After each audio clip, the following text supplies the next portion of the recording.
Good morning বন্ধুরা, আমি আবার চলে এলাম আমার দুপুরের মেনু নিয়ে। এই যে দুপুরে বানিয়েছি গরম গরম ভাত,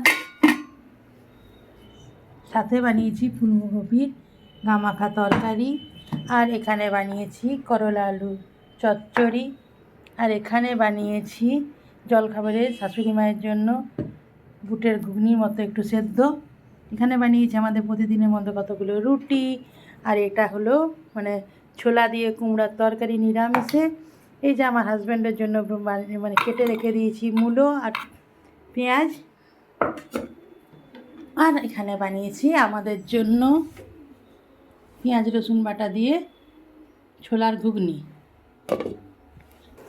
আর এখানে বানিয়েছি আমাদের ছোলা দিয়ে কুমড়ার তরকারি। আছে এটা এখনও হয়নি গো, এবার নামিয়ে নেব। ঠিক আছে, এই হয়ে গেল আমার দুপুরের মেনু। যদি আমার ভিডিওটা তোমাদের ভালো লাগে তাহলে লাইক করো, সাবস্ক্রাইব করো প্লিজ। বাই, দেখা হচ্ছে নেক্সট ভিডিওতে।